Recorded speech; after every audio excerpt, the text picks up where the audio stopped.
नमस्कार दोस्तों, मेरा नाम है आकाश शुक्ला और आपका स्वागत है मेरे यूट्यूब चैनल पर। तो जैसा कि मैंने अपने लास्ट 3 वीडियोज़ में आपको अपनी नई कार वैगनआर के बारे में जानकारी दी थी, तो आज का ये वीडियो उससे आगे का है। ये मैं उन भाइयों के लिए बना रहा हूँ जो कि अपनी नई कार प्लान कर रहे हैं ओला और ऊबर वगैरह में चलाने के लिए, और उनको भी सारी प्रोसेस नहीं पता है कि भाई कार लेने के बाद हमें क्या-क्या करवाना पड़ता है और किन चीज़ों में कितना समय लगता है। तो स्टेप बाय स्टेप मैं शुरू से आपके लिए वीडियो बनाते आ रहा हूँ, तो नेक्स्ट स्टेप मैंने जो-जो करवाया है अपने आगे की प्रोसेस, वो आपको साथ ही साथ बताते चलता हूँ। तो एक कंप्लीट वीडियो हो जाएँगे हमारे कि कार लेने के बाद हमें क्या-क्या करना पड़ता है। तो चलिए शुरू से शुरू करते हैं। तो मैंने अपनी कार खरीदी थी 31 मई 2023 के दिन, ठीक है। तो 31 मई 2023 के दिन शोरूम से मुझे कार का इंश्योरेंस तुरंत ही कर दिया जाता है। तो सेम डे मुझे इंश्योरेंस की एक कॉपी मिल गई थी, यानी कि मेरे कार का इंश्योरेंस सेम डे कंप्लीट हो चुका था। अब नेक्स्ट डे 1 जून को उन लोग ने यानी शोरूम से मुझे बताया था कि नंबर आने में 3 से 4 दिन का समय लगता है। आपको एसएमएस के द्वारा आपके मोबाइल पे नंबर आ जाएगा। तो नेक्स्ट डे ही मुझे 1 जून को शाम को एसएमएस आ गया था आरटीओ से कि मेरी गाड़ी का नंबर आ चुका है और मेरी गाड़ी का नंबर MP04ZJ4752 है। तो फिर मैंने शोरूम से कांटेक्ट किया, तो उन्होंने मुझे कहा कि अभी टेम्पररी आप येलो नंबर प्लेट लगा के अपनी गाड़ी को आरटीओ के ऑफिस ले जा लीजिए और वहाँ से जीपीएस पैनिक बटन लगवा लीजिए, ठीक है। तो 1 जून को मेरा नंबर आ चुका था। 2 जून के दिन मैंने अपनी गाड़ी RTO office temporary number plate लगा के लेके चला गया था। तो 2 जून को उन्होंने मेरी गाड़ी में जीपीएस लगा दिया था, साथ में ये पैनिक बटन भी लगा दी थी, यानी साथ में ही लगती हैं दोनों चीज़ें। खर्चा मैं बता चुका हूँ, 12,000 आया था मुझे इसका। तो 2 जून के दिन ये प्रोसेस मेरी कंप्लीट हो गई थी। तो वहाँ से जहाँ से हम अपनी पैनिक बटन लगाते हैं वो आरटीओ ऑफिस से नहीं लगती। आरटीओ ऑफिस के सामने जो एजेंट्स रहते हैं वो जीपीएस लगाने वाले, वो हमारी गाड़ी में जीपीएस पैनिक बटन वगैरह लगा देते हैं और साथ ही हमको एक सर्टिफिकेट देते हैं जीपीएस और पैनिक बटन लगाने का। वो सर्टिफिकेट मैं आपको साइड में लगा के दिखा दूंगा। तो वो सर्टिफिकेट उन लोगों ने मुझे सेम डे दे दिया था, ठीक है। तो वो सर्टिफिकेट जब मुझे मिला तो मैंने शोरूम से कांटेक्ट किया और शोरूम वालों को वो सर्टिफिकेट सेंड कर दिया। तो वो सर्टिफिकेट शोरूम वालों ने नेक्स्ट यानी उनके जो एजेंट रहते हैं आरटीओ में उनको फॉरवर्ड कर दिया था। ये करना क्यों ज़रूरी था जल्द से जल्द, क्योंकि जब तक हमारी गाड़ी में कमर्शियल गाड़ी है, जब तक जीपीएस और पैनिक बटन नहीं लगेगी तब तक आगे के डॉक्यूमेंट्स हमारे नहीं आएंगे। तो 2 जून को मेरा ये काम भी कंप्लीट हो गया था और मैंने सर्टिफिकेट आगे फॉरवर्ड कर दिया था। हाँ, तो भाई इतना करने के बाद मैंने शोरूम वाले से पूछा कि मेरे बाकी के डॉक्यूमेंट्स जो है कब तक आ जाएंगे। तो उन्होंने मुझे बताया कि सर इतना करने के बाद 15 से 20 दिन का समय लगता है गाड़ी के डॉक्यूमेंट्स कंप्लीट आने में।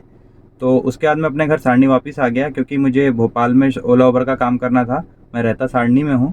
तो यहाँ से 15 से 20 दिन का मेरे पास समय था अपने पूरा सामान पैक करके भोपाल में एक रूम ढूंढ के अपना सामान शिफ्ट करने का। तो भाई मैं अपने काम में लगा हुआ था, सामान शिफ्ट करना, रूम ढूंढना वगैरह वगैरह के। तो उसमें 10-12 से 15 दिन का समय बीत चुका था। तो फाइनली 17 जून को यानी गाड़ी खरीदने के 17 दिन के बाद मुझे शोरूम से कॉल आता है कि सर आपकी नंबर प्लेट आ चुकी है और बाकी के सारे डॉक्यूमेंट्स भी आ चुके हैं, तो आप वहाँ आके कलेक्ट कर सकते हो। और इसी बीच मेरी गाड़ी जो है 1100 किलोमीटर चल चुकी थी, यानी कि गाड़ी के फर्स्ट सर्विसिंग का टाइम आ गया था। तो साथ में मुझे सर्विसिंग भी गाड़ी की करवानी थी। तो 17 जून को मेरे को कॉल आया था। 18 जून को मैं सुबह भोपाल के लिए निकल गया, जहाँ मैंने अपनी गाड़ी को सर्विसिंग में डाल दिया। उसका वीडियो मैंने बनाया, आपको दिखा दूंगा। तो गाड़ी को फर्स्ट सर्विसिंग में डाल दिया मैंने। तो फर्स्ट सर्विसिंग में मुझे कितना क्या खर्चा है वो भी लगे हाथ में आपको बता ही देता हूँ। तो फर्स्ट सर्विसिंग में भाई अपनी गाड़ी में टोटल खर्चा आया था 68 रुपये का। उसका बिल जो मैं आपको यहाँ साइड में दिखा दूंगा। तो फर्स्ट सर्विसिंग में कुछ नहीं होता है, सिर्फ नॉर्मल जनरल चेकअप होता है गाड़ी का, बाकी तो कुछ नहीं होता है। सेकंड सर्विसिंग में होती हैं चीज़ें। तो उन लोग 1 घंटे मेरी गाड़ी की सर्विसिंग हो गई थी, ठीक है। तो वो सर्विसिंग कराई और साथ ही में मैंने अपनी गाड़ी के नंबर प्लेट जो आ चुकी थी ऑफिशियल आरटीओ से, वो मैंने शोरूम से लगवा ली। उसका वीडियो भी मैं आपको दिखा देता हूँ। तो कुछ इस तरह से वो भैया ने हमारी गाड़ी की नंबर प्लेट लगाई। ये मैंने शोरूम में ही खड़ी की थी गाड़ी। तो अभी लग रही है आगे की नंबर प्लेट।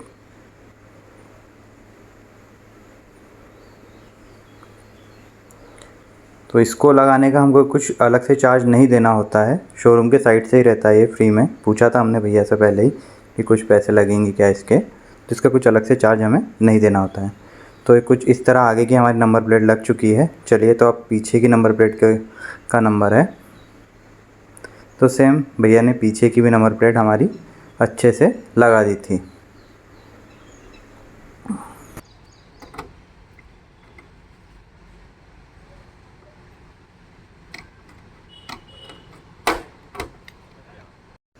और ये हो गई हमारी गाड़ी कंप्लीट। तो नेक्स्ट काम हमारा हो गया कि आरटीओ की नंबर प्लेट हमने लगवा ली। अब मुझे शोरूम से कलेक्ट करने थे डॉक्यूमेंट, तो मैंने वो डॉक्यूमेंट भी साथ ही साथ कलेक्ट कर लिए। तो उन डॉक्यूमेंट्स में मुझे क्या क्या मिले थे वो भी मैं आपको बता देता हूँ। तो उन लोग ने मुझे दिया परमिट और अपना गाड़ी का ओरिजिनल बिल। शुरू में नहीं मिला था बिल, उन्होंने कहा था कि सर जब डॉक्यूमेंट आएंगे साथ में आपको बिल भी दे देंगे, तो साथ में उन्होंने मुझे बिल भी दे दिया। ठीक है, तो ये मेरे डॉक्यूमेंट्स। और रही बात आरसी की, तो वो उन लोगों ने बताया कि सर आरसी आने में 60 से 90 दिन का समय लगता है। तो मैंने बोला यार बिना आरसी के फिर अपन कैसे गाड़ी ओला उबर में अटैच करेंगे। तो उसके लिए भी एक सोल्यूशन था कि हम आरसी जो है ऑनलाइन डाउनलोड कर सकते हैं, जो कि मैंने कर भी लिए। तो अब गाड़ी खरीदने के 18 दिन के बाद मेरे पास जो जो डॉक्यूमेंट्स अवेलेबल है वो मैं आपको बता देता हूँ। फर्स्ट है इंश्योरेंस, सेम डे मिल गया था। नेक्स्ट है जीपीएस का सर्टिफिकेट, जिसके थ्रू बाकी के डॉक्यूमेंट्स आते हैं जल्दी। ठीक है। थर्ड है हमारा अपना गाड़ी का परमिट और बिल तो अगर छोड़ दिए, 3 चीज़ें हमारे पास है। रही बात पीयूसी की, तो नई गाड़ी में 1 साल पीयूसी नहीं लगती है, उसकी ज़रूरत हमें नहीं पड़ेगी। और फिटनेस भी ज़रूरत शुरू में नहीं पड़ती है। ठीक है। तो इतनी चीज़ें हमारे पास कंप्लीट हो चुकी थी। अब इतने सारे डॉक्यूमेंट्स कंप्लीट होने के बाद आपको नेक्स्ट स्टेप क्या करनी है वो भी मैं बता देता हूँ। तो इतना होने के बाद आपको अपने मोबाइल में एक एप्लीकेशन डाउनलोड करना है, जिसके थ्रू आप आपके पास जो भी डॉक्यूमेंट्स आए हैं उसको वेरीफाई करेंगे कि भाई ऑथेंटिक है सारे डॉक्यूमेंट, कोई छेड़छाड़ वाले नहीं हैं। वैसे तो ऑथेंटिक ही रहते हैं, तो भी सेफ्टी है अपनी, करना ज़रूरी है। तो आप अपनी मोबाइल में डिजी लॉकर नाम की एप्लीकेशन डाउनलोड कर लेना, उस पर अपनी आईडी बना लेना। इजी है, कोई लंबी चौड़ी प्रोसेस नहीं है। आप डिजी लॉकर में अपनी आईडी बनाओ, उसमें अपनी बाकी के जो जो डॉक्यूमेंट है, जैसे कि आपका, आप उसमें रख सकते हो आधार कार्ड का वो रख सकते हो, ड्राइविंग लाइसेंस रख सकते हो, अपनी गाड़ी का आरसी सर्टिफिकेट वहाँ से डाउनलोड कर सकते हो। ठीक है। और इंश्योरेंस की कॉपी भी आपको वहाँ मिल जाएगी, और परमिट भी आप वहाँ पे, फिटनेस परमिट भी आपको डिजी लॉकर में मिल जाएगा। तो ये सारे डॉक्यूमेंट जो है आपको अपनी गाड़ी में रखने की ज़रूरत नहीं है, आप डिजी लॉकर में रखिए। कल को कोई चेकिंग में पुलिस वाले पकड़ते भी हैं तो आप उनको डिजी लॉकर के डॉक्यूमेंट दिखाओगे तो वो लीगल है, यानी वो ये नहीं बोलेंगे जाके ओरिजिनल डॉक्यूमेंट लेके आओ, क्योंकि डिजी लॉकर में वेरीफाई होने के बाद ही कोई भी डॉक्यूमेंट अवेलेबल हो पाता है, यानी डिजी लॉकर में है मतलब वैलिड है। तो आप ये काम कर लीजिएगा, जो कि एक ज़रूरी है। टेंशन फ्री रहना है तो डिजी लॉकर आप डाउनलोड कर लीजिएगा।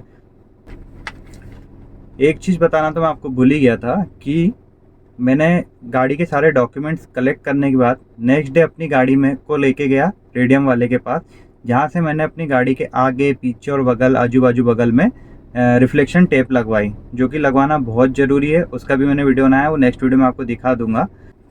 हाँ तो भाई सारे डॉक्यूमेंट्स भी कलेक्ट कर लिए मैंने, और अब अपने घर सारनी वापस आ चुका हूँ। कल मैं अपना पूरा सामान समेट के गाड़ी करके अपना पूरा सामान भोपाल लेके जाऊँगा, जहाँ मैंने रूम ले लिया है।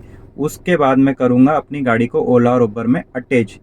तो ये था मेरा आज का वीडियो। अभी नेक्स्ट वीडियो में क्या होने वाला है कि जब मैं अपनी गाड़ी को ओला और उबर में अटैच करूँगा तो उसका प्रॉपर पूरा वीडियो बनाऊँगा कि क्या क्या डॉक्यूमेंट्स कैसे हमको अपलोड करना है वगैरह वगैरह के। तो वो आप देख लीजिएगा ताकि आपको भी कोई कन्फ्यूजन ना हो। तो एक इन्फॉर्मेशनल वीडियो रहेगा वो भी। और उसके बाद मेरे वीडियोस आएंगे अर्निंग के, जब मेरी गाड़ी ओला उबर में अटैच होगी उसमें कितना टाइम लगा था वो भी बता दूंगा आपको। और उसके बाद मैं जब अर्निंग शुरू करूँगा तो उसके भी डेली ब्लॉग्स आएंगे कि भाई कितना मैंने कमाया, कितनी की सीएनजी लगी, क्या क्या खर्चे लगे। ठीक है। तो एक क्या रहेगा कि नए आदमी को ये काम करना है या नहीं, वो एक क्लियर हो जाएगा कि हाँ भाई बनता है कि नहीं बनता है। जो भी रहेगा क्लियर करूँगा मैं, कुछ भी मतलब डुप्लीकेट चीज़ें नहीं रहेगी कि इतना कमा लिया उतना कमा लिया, जो रहेगा ओरिजिनल रहेगा। ठीक है। तो आगे के वीडियोस अगर आपको देखने हो तो चैनल को सब्सक्राइब कर लीजिएगा, और अगर आज का मेरा ये वीडियो पसंद आया हो तो प्लीज़ वीडियो को लाइक कर दीजिएगा। तो हम मिलते हैं अपने नेक्स्ट वीडियो में। धन्यवाद।